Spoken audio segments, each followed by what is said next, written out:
Do you want to be called Ronnie and Sam? Yeah. Sure. No, Sam and Ronnie. Sam and Ronnie. Just kidding. I'm not White Ronnie. I'm Sam and Ronnie.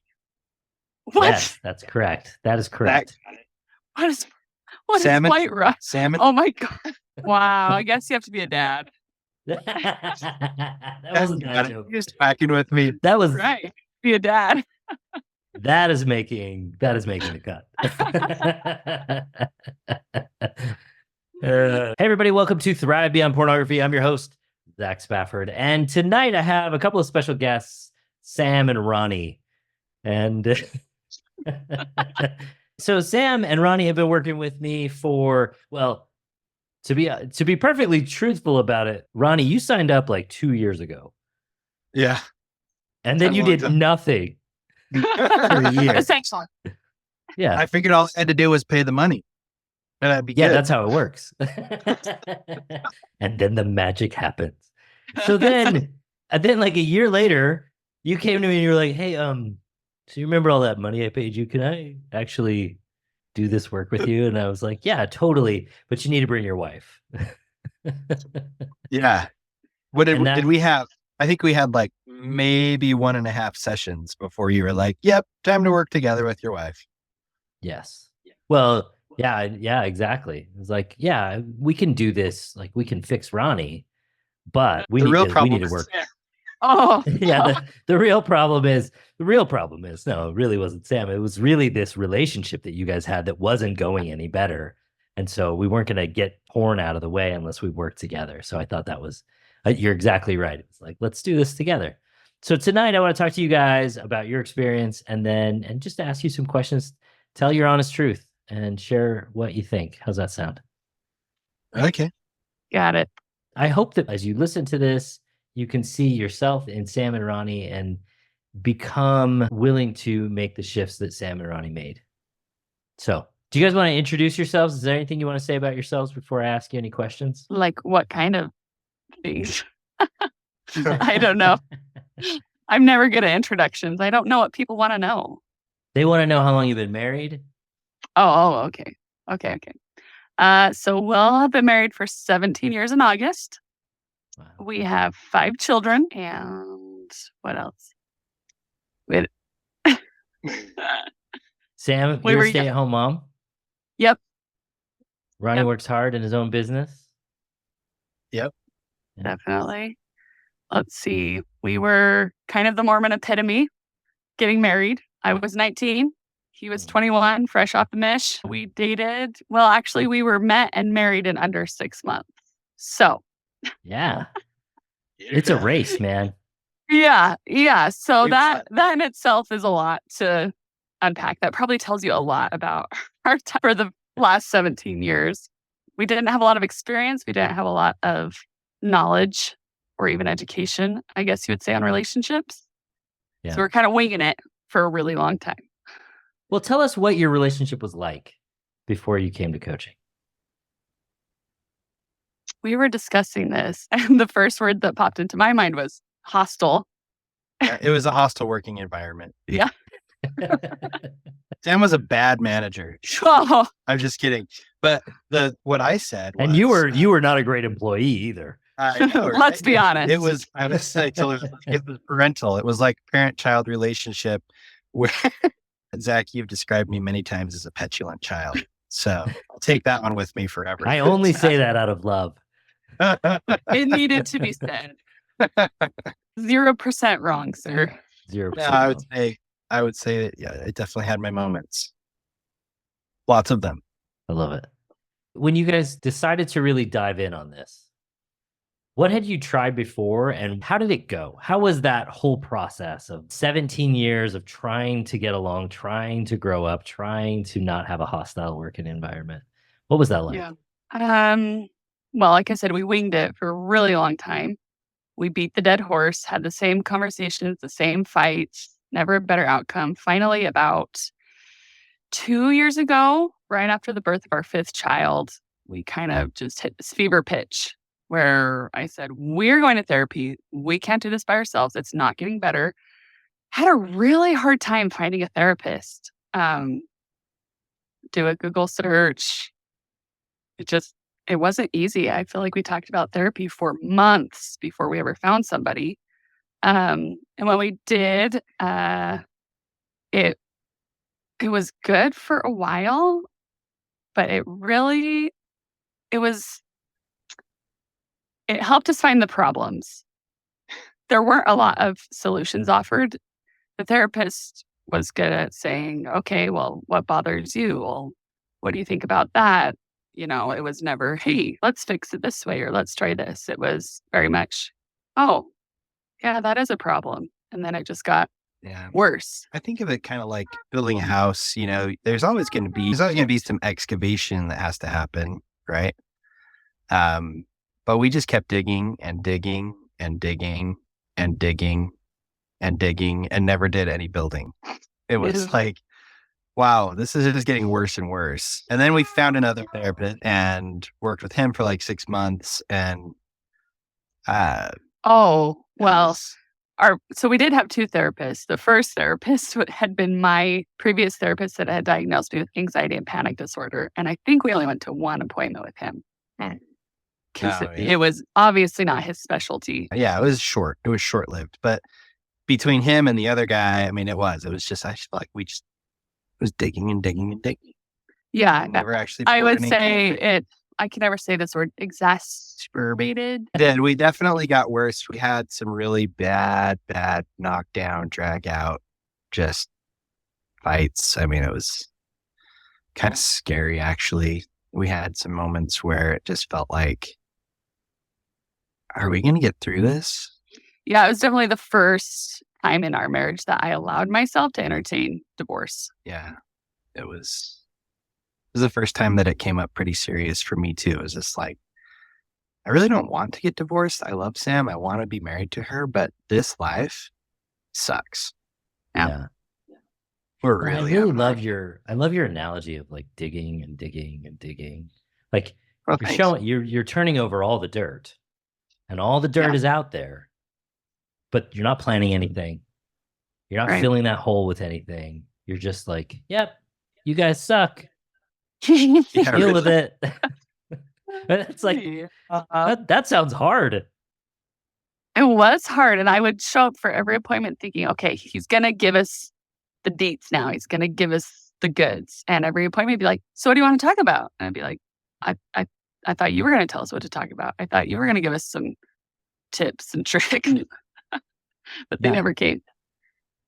Well, and I'm probably jumping the shark a little bit, but there were definitely moments where I would tell you what was going on in the way that you never had before, and you were like, I hate Zach. Robbie definitely hated you. Nah, man. Yeah, there were plenty of moments where I was just like, flipping you the double bird virtually, like, really, you're gonna pin this on me? Are you serious? Come on, man. I thought we were like a bro team here. Like, yeah. Zach will give it to you straight. Definitely betrayal moments. Yeah, sure. I'm sorry, but I mean, we both not sorry. We both had our moments through the process where we're just like, yeah, he's full of it. Yeah, good. And then what happened? Man, I would come out of our sessions and be like, man, I mean, I know the things you said some of that's true, but gosh, you're being really hard on me, And like, is this really all my fault? Do I really have to fix all of this myself? And, but the thing that you really drove home for me was a couple of things. One, I can only change me, and I can change me. Mm-hmm. And then number 2 is the changes that I'm making, I'm not doing it for Sam. And that was like such a revolutionary shift for me, because everything that I've done up to that point is I almost blame it on her. I almost blame the good things that I was doing on her. Like, it's hard and it's your fault. It's hard and I'm doing it for you. So why can't you appreciate me more? Why can't you reciprocate in these ways that I want you to? Why can't, right? But in reality, I don't need to do it for anyone else. I'm doing it for me. These changes are mine. I want them because I want to be who I want to be. And that's Like that became the driving force behind everything going forward. And it is still. And like, it's not to say that I don't want to make Sam happy or do things that she loves or any of those things, but I'm not changing who I am for her. I'm doing it because it's who I want to be and how I want to show up in the world. And that's a whole different ballgame. Yeah. Yeah, there was a phrase you said at one point, and I might not get it exactly right, that kind of drove that point home to me was, Ronnie, you need to stop trying to make Sam attracted to you and make yourself attractive instead. I love it. And that's the truth.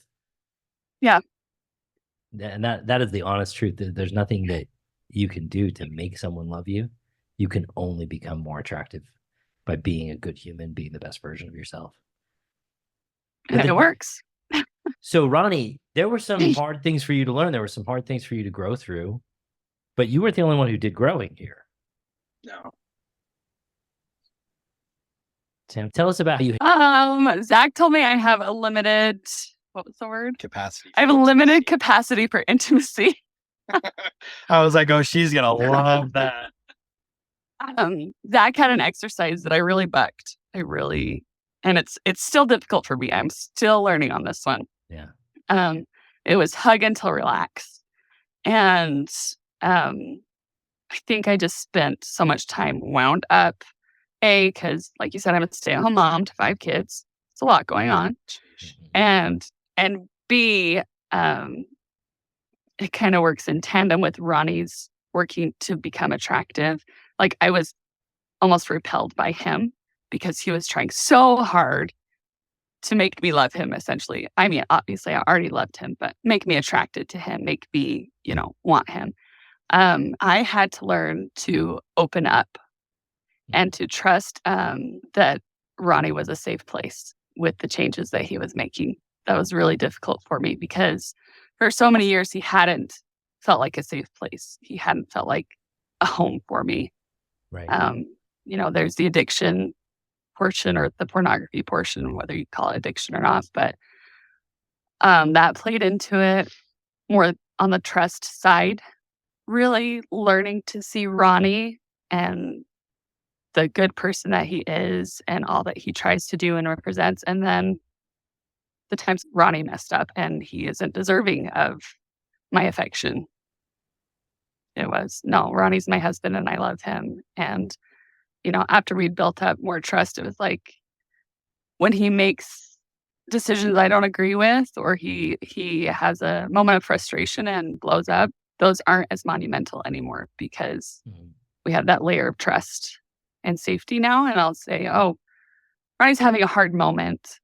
Ronnie's a hard person. Or Ronnie's the jerk. Ronnie's this or that. Yeah. And then that goes both ways, right? And wouldn't you say too, that a big part of the difficulty with trust boils down to like, let's talk about sex, right? Like, sure. Let's talk about sex, babe. Let's talk about yes. At a certain age, you know that song. Those of you out there who are listening, you're like, yes. And some people who are listening are like, what is that song? That's nothing. Well, if they've seen Pitch Perfect. Oh, yes.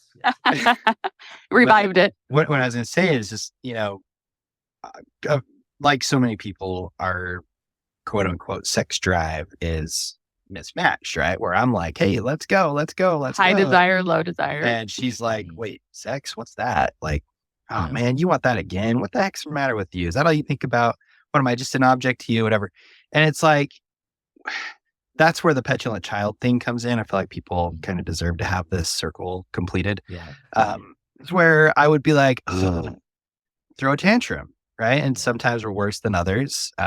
Sometimes I was straight up beast mode, and other times it was just like, go pout in the corner, And Zach, you really taught me something special when you taught me how to, in those moments, number one, a little bit of strategy and phrasing and how I ask for intimacy with Sam, in making sure that she is completely safe in saying no. And then number two, along with that, like when she says no, how do I want to show up in the world? Once again, like, what person do I want to be in that moment? Do I want to be a petulant child, or do I want to be safe and secure, self-assured man who can handle myself? And that's what I want to be. I want to be someone who, no matter what the situation is, I can stay centered. I can stay grounded in myself and in my sense of self, and hold on and not lose control, not lose my temper or whatever, and have these blowups. Because they're not how I want to be, and number two, it's certainly not going to go towards the end that I want. Right. Right. If I'm scaring her away, there's no way we're going to have sex, right? So Correct. multiple reasons there to get it together, man.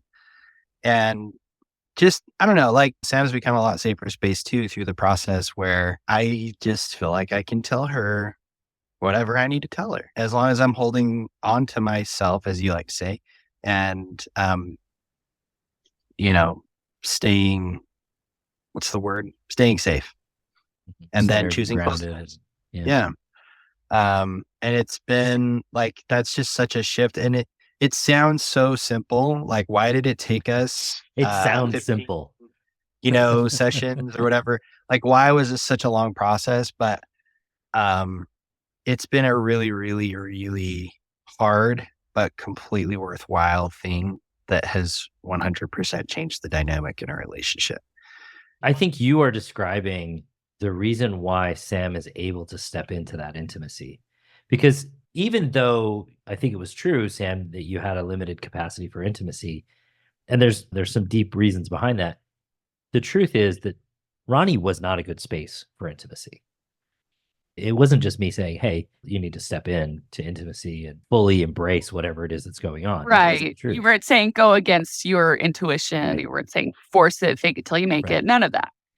All of everything that Ronnie just described, that process of going through and growing up, made a space for you to be Yeah. able to say, yeah, I can step into this and enjoy it and make it Yes. my own, not for Ronnie, not to manage him. And I think that's one of the Definitely. most beautiful things that's happened in your relationship. Oh, absolutely. And looking back over our relationship, I can pinpoint certain experiences where I'm like, man, if I had felt like I had a choice, like I could say no without having to manage his feelings, Mhm. that would have completely changed the dynamic in our relationship. Even years ago, I don't think we had to be this old or this quote unquote mature. Yeah.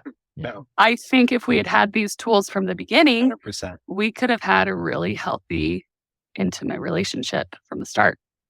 Like, I'm excited to have this toolkit so that we can teach our kids so they can start off healthy. It's such a simple idea. Like, hey, it's okay for you to want sex, Ronnie. There's nothing wrong with that. And then go ask Sam, hey, I really want you. You are so sexy. I love you so much, and I want to connect with you. How about we go make out, and then be ready for anything. Like, Mhm. if she wants to say yes, great, let's do it. If she wants to say no, okay, can we just go snuggle on the couch then?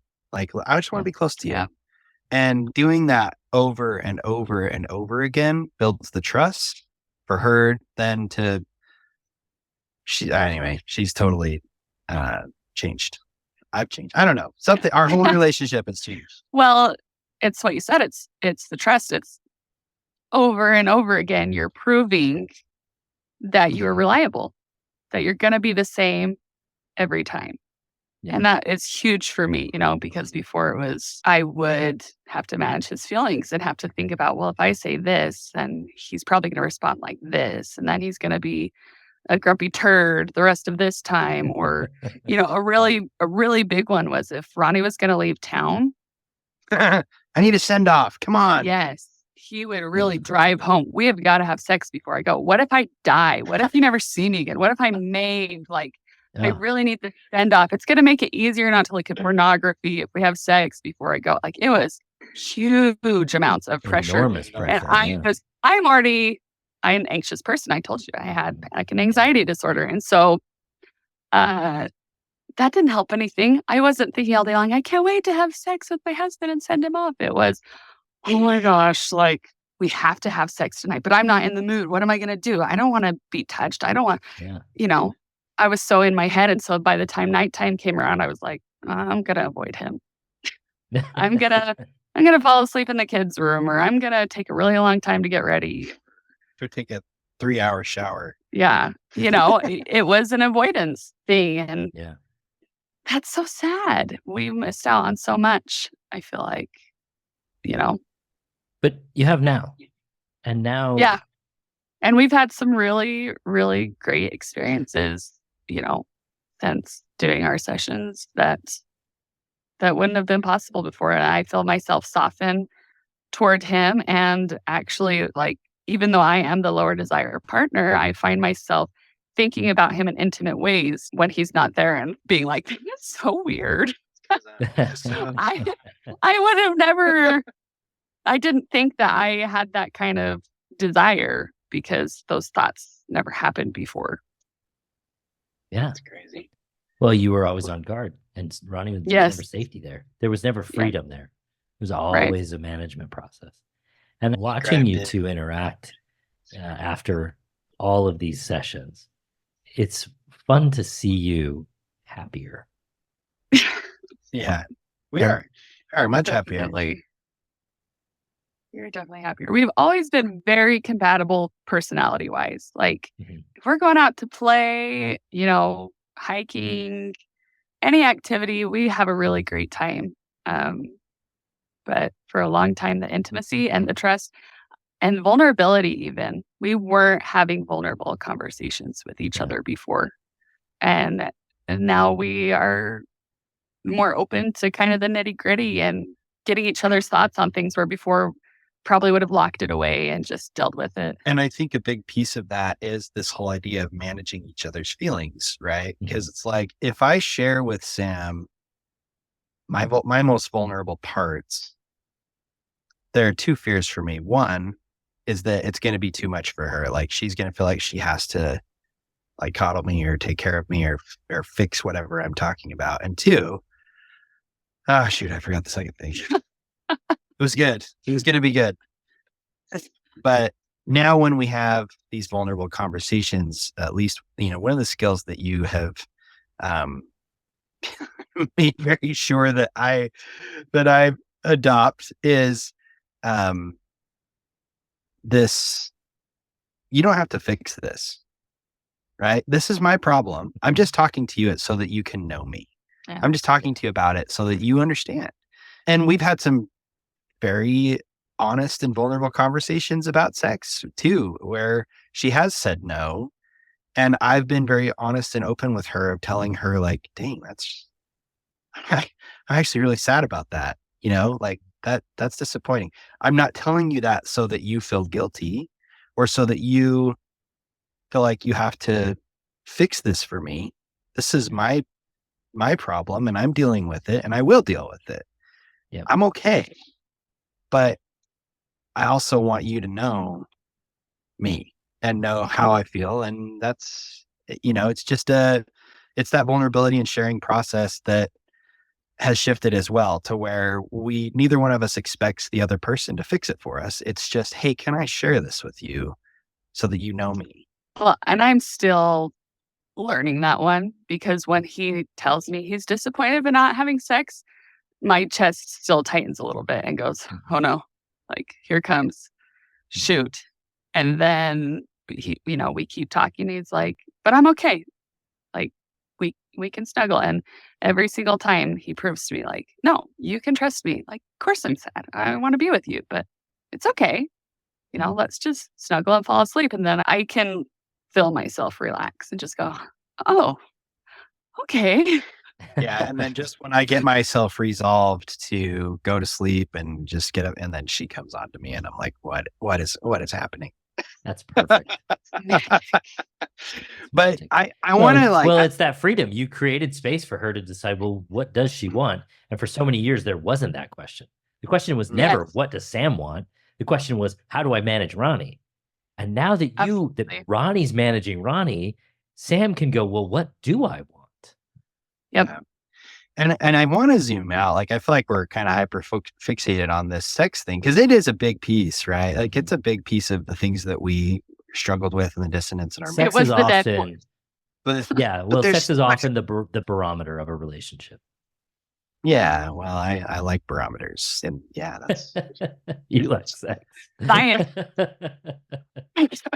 But I wanted to zoom out because there's so much more to this than just sex. In terms of like the ways that these skills have helped our marriage. Just yeah, I mean, even as much as like choosing what to do on the weekend, or I used to be very passive because I thought it would make her happy. Where I'm like, Mm, I don't really care. I don't have a preference. So let's just do what you want to do because she yeah. usually has a plan, usually knows what she wants, and I usually like her ideas once she puts them out there. And so sure, yeah, let's deal with that. That sounds good.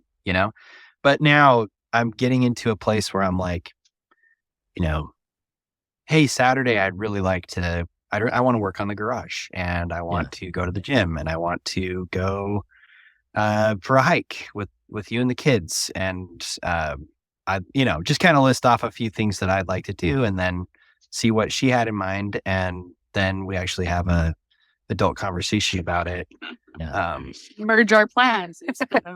Well, But- and that was part of that stepping into the honest, connective masculine energy that Right. you have, that you had basically been suppressing to Yeah. just be good for Sam instead of Yeah. being Ronnie and letting That Sam was my like version. Ronnie. Yeah, that was my version of managing her emotions, Mhm. right? Managing her anxiety, where she has her version of managing mine. And it's just good to shine a light on all that stuff and then figure out ways to move through it. Yeah. And deal with it. It's just like, I don't know. It's changed the whole dynamic of our relationship. I keep saying it. Yeah, it's definitely liberating. I love it. How would you explain this work to somebody else? If somebody's going through these obstacles, going through these challenges that you are going through, what would you say to them? I get it. Sure. I get it. It's a really tough place to be. And those things that you're dealing with are real and they're common, and there's help available. Here are people that have gone through it and are going through it that are happy to step up and help. We're happy to share whatever we've been able to learn along the way. And of course, we'll continue to learn.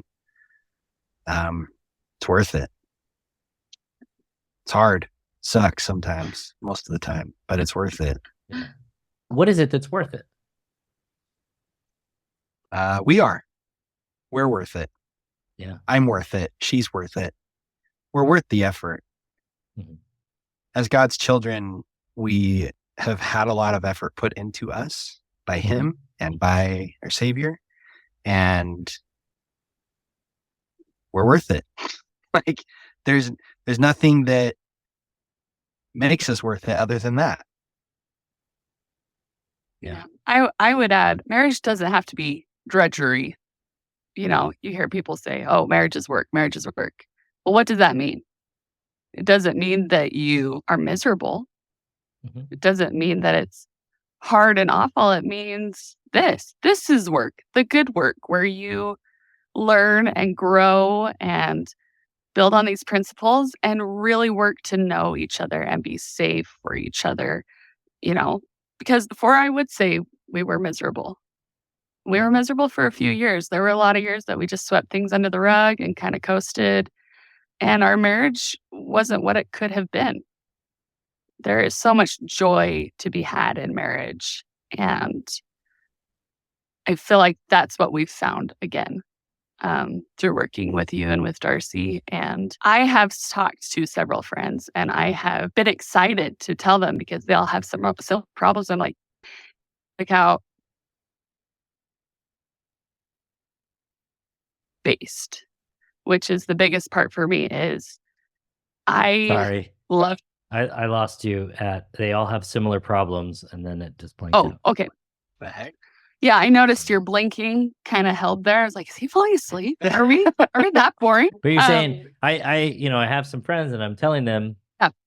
Yeah. So I've been telling them you gotta work with Zach and Darcy. They are coaches. Mhm. They are solution based. They're going to help you recognize your problems, but they're not just going to leave you in them.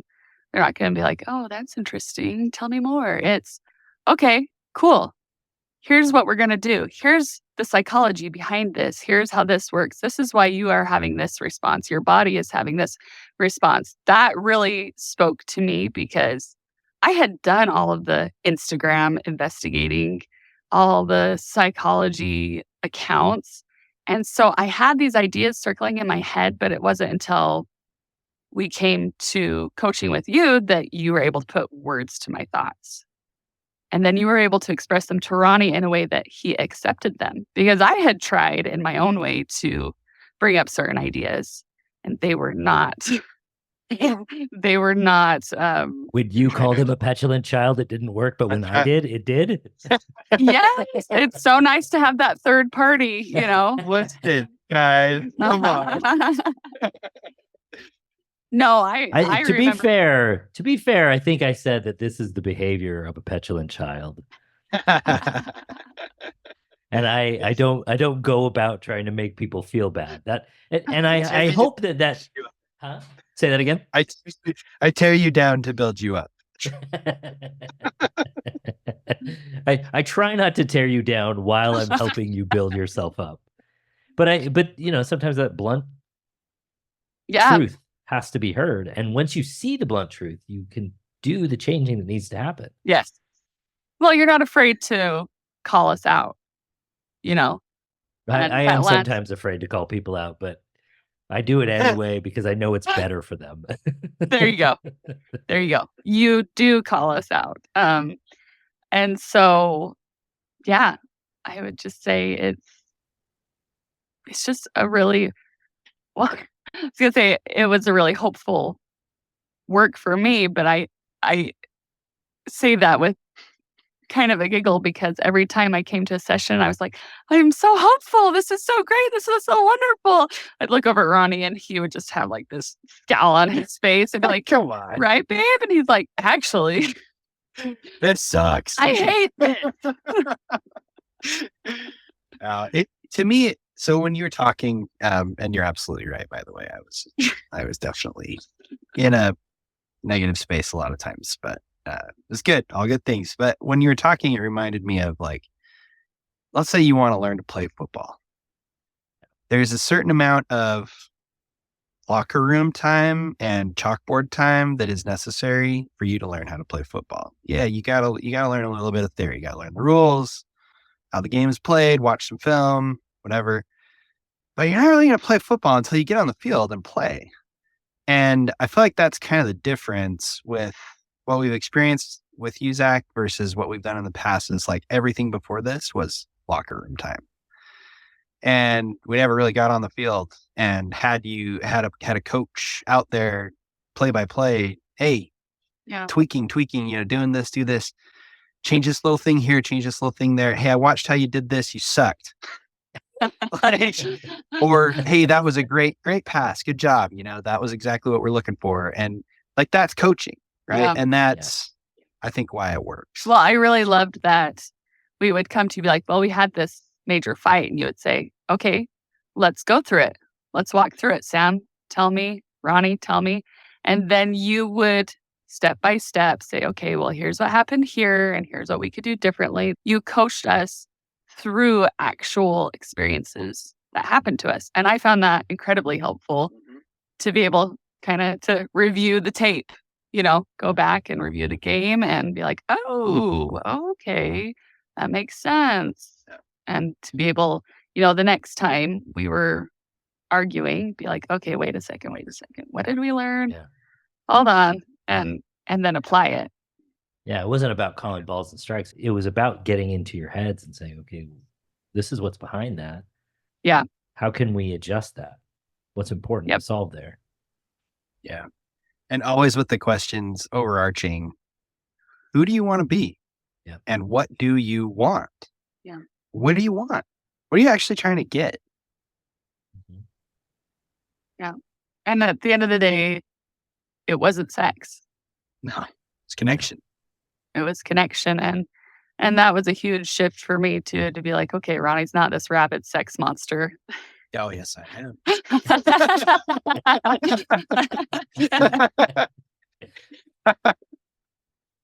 But in a good Oh, way.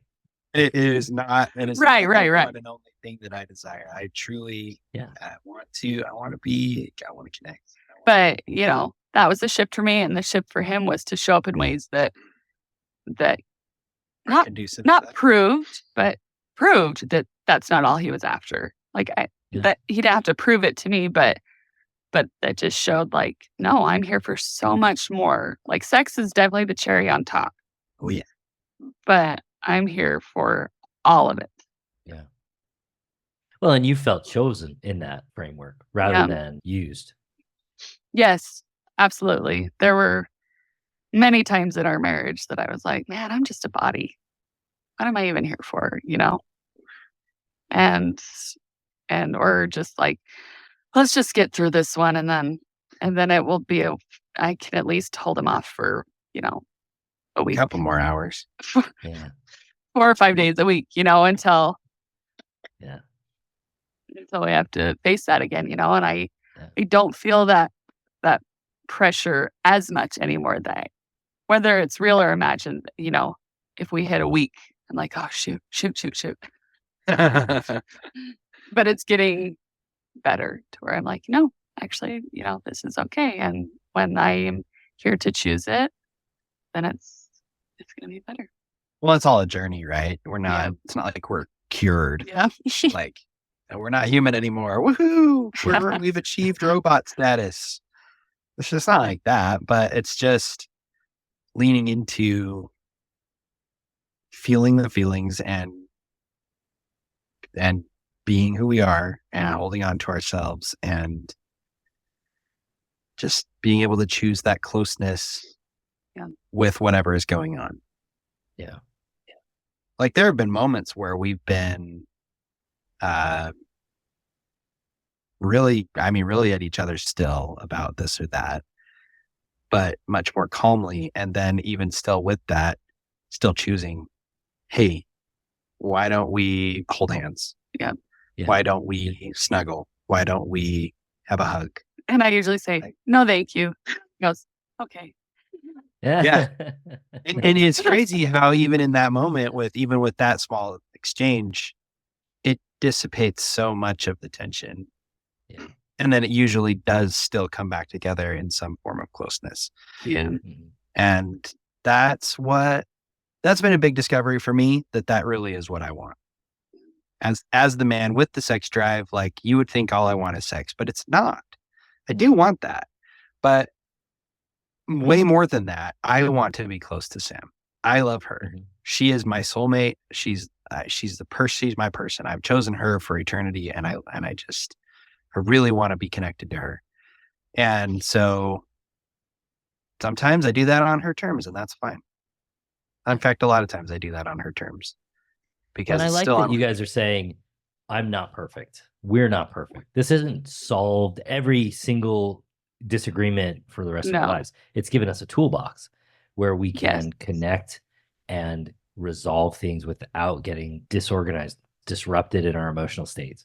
And I think that that's Yeah. really, this is why Darcy and I want to do this with couples more than just the men, right? When we do it with just a man, it's all right, let's modify behavior by giving you a set of tools. And those tools work, but it does not solve the underlying difficulties that are occurring that drive some of that behavior. And Yeah. when you can deal with and solve some of that underlying struggle that's occurring within the relationship that is driving the struggle, then you start to see real change, real shifts, not simply in a simple behavior, but in the overall tenor of the entire relationship. And that's what I've seen with you guys in the last. I mean, it's been a few weeks. It was really still, a month ago. It was still like, man, I'm not sure this is working. And then stuff started to click, and it started to work, and it started to be a different Sam and Ronnie. Yeah, we're a little slow. No, you're perfect. You're perfectly on the right path for you. And I love it. What else would you share with us? Is there anything else you would share with anybody who's listening? Final words of wisdom. I don't know. I know I said it before, but you're worth it. You're worth the effort. Your marriage is worth the effort. I think the reason why I feel like I need to say that is because I felt like we weren't worth the effort a lot of times. And felt like I'm not worth the effort. Like it's just too much dang work. It's just too hard. I'm not up for it. It's like, I know Zach's up for it. He'll do the work on me. But am I up for it? I don't think I'm up for it. I just don't think I can do it. In fact, I think that was the thing I said to you on the first call. It was to all those years ago. We're like, so are you ready for this? Well, yeah, but I just don't know if I can really do it. And I'm not done.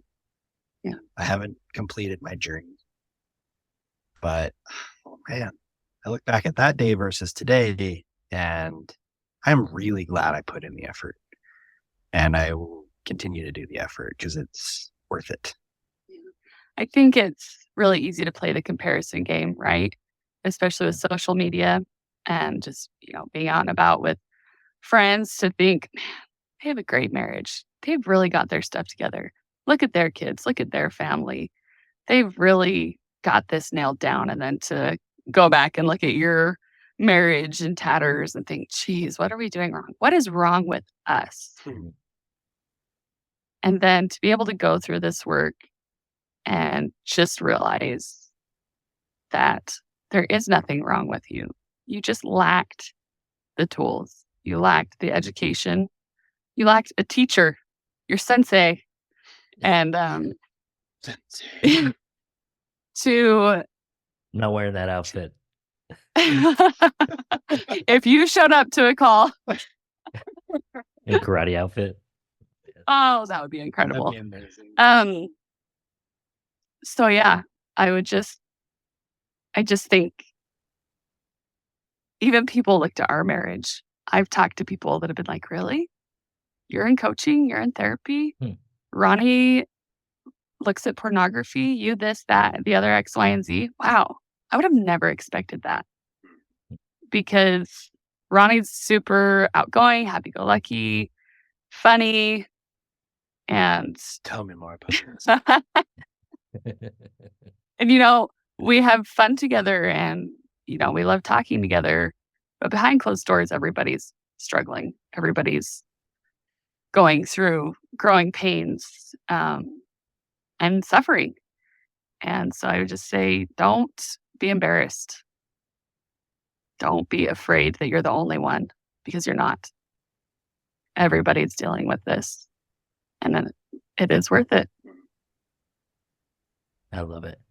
Thank you guys so much for doing this work, because it truly is, from that very first moment where I met you, Sam, and we sat down, we had lunch, and I was like, this lady's mad. She's upset. I did not want to be there. I'll be honest. I know. I could tell. That's my job. We sit down, we have lunch. You don't want to be there. And I say, what do you want? And you said, I want something that's good and wonderful. I want that connection and that freedom and that joy to have in my marriage. Maybe you didn't say all of those words, but that's what I heard. Yeah, I remember saying, I want an easiness between us.